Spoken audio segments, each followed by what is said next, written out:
Os mariscadores de Ferrol cumpriron as previsións no comezo da campaña de extracción de vieira, que xa é a terceira no que vai de ano. Hoxe foi o segundo día deste período e voltou a lograrse o cupo diario que estableceu a Consellería do Mar. El balance es positivo. A las 12 de la mañana ya estaban todos los barcos en tierra, salieron a las 8, todos con los topes y bien.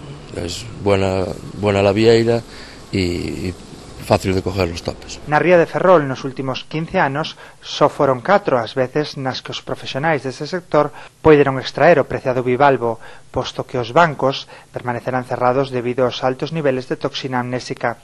Os últimos análisis realizados ás diferentes zonas da ría foron positivos, excepto os da zona denominada número 2. La última analítica dio mal, entonces hay que volver a hacer una contraanalítica y ya mañana por la mañana se mandan las muestras y a ver si nos da bien, y para la semana hay vistas de que la otra empresa que hay visceradora, estamos en tratos con ella para coger la semana que viene también los 4 días de la semana.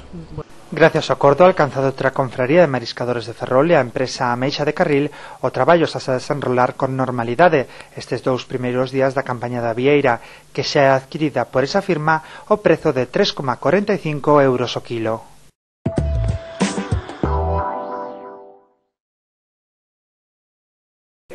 A conselleira do Mar, Rosa Quintana, mantivo na tarde do mércores unha nova reunión coas distintas confrarías de mariscadores de Galicia afectadas pola reinstalación de moluscos das zonas C.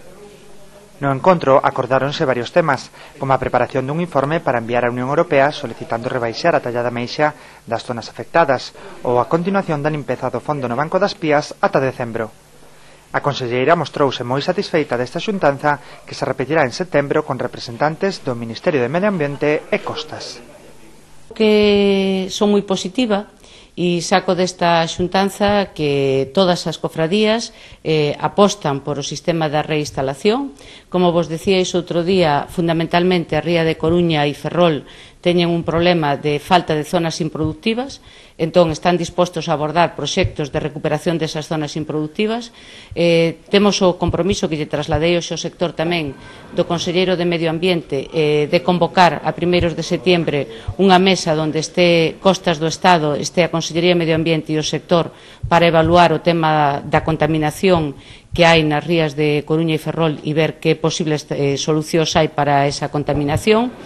E agora o que estamos barallando é a posibilidade de evaluar os bancos, ver a capacidade a cantidade, digamos, de marisco de talla legal que teñen e facendo un informe técnico que xustifique o pedir unha excepción á Comisión Europea en tanto en cuanto non se abordan eses proxectos de rexeneración das rías donde parece ser que a ameixa non medra o suficiente, de poder baixar a talla para mientras non se abordan os proxectos de recuperación de todas as zonas improductivas.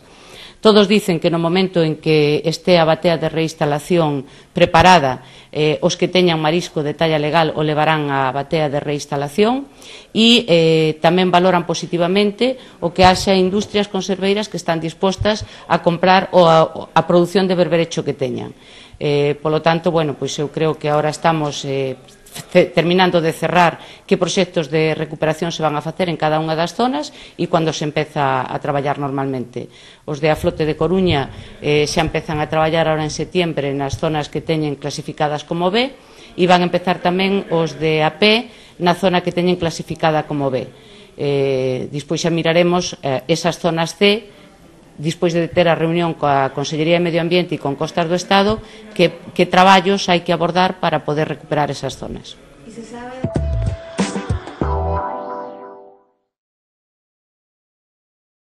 No Paseo da Mariña de Ferrol estase a desenvolver estes días a primeira festa gastronómica do marisco, unha cita na que non falta a música nin a degustación de produtos da ría e de outras zonas de Galicia. O evento de 11 días de duración está pensado para que os ferroláns e os turistas podan dar conta do marisco galego da mellor calidade. Mesillón, vieira, percebe, ameixas, boi, nécoras, langostinos ou empanadas variadas son algúns dos manxares que se poden degustar estes días a prezos populares. Para elos se instalou unha carpa de amplas dimensións, case 600 metros cuadrados de superficie, preparada con todas as comodidades. Esta festa gastronómica do marisco, a primeira destas características que ten lugar en Ferrol, xorde tendo como referente a que se celebra todos os anos na vila mariñeira de O Grove, en Pontevedra. e coa aspiración de que se convirta nun dos eventos fixos do verán ferrolán.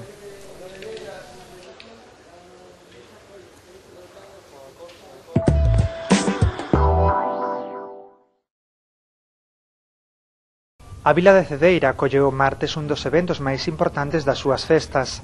En homenaxe á Virxe do Mar, os cedeireses saíron á ría coas súas embarcacións para acompañar a Virxe nunha procesión marítima que siguen centos de persoas.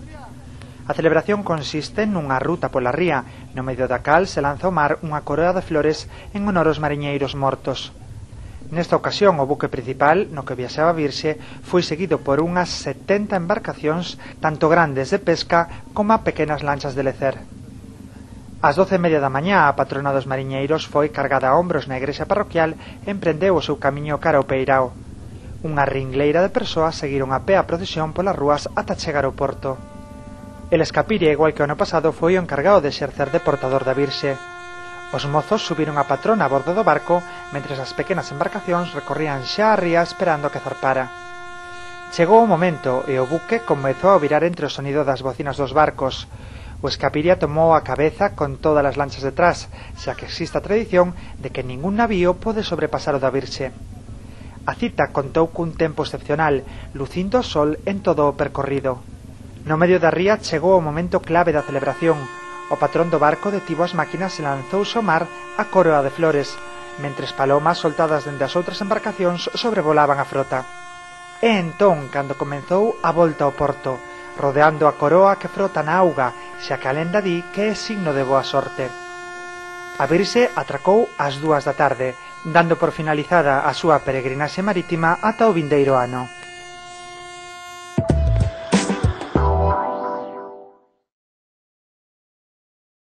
A Consellería do Mar ven denunciar que o precio medio do polvo acadou en xullo, tras o remate da veda, o valor máis elevado dos últimos 10 anos. Segundo datos oficiais, achegados polo propio sector, o quilo do polvo pagouse a máis de 6 euros en xullo, fronte aos 3,40 do mesmo período do ano pasado.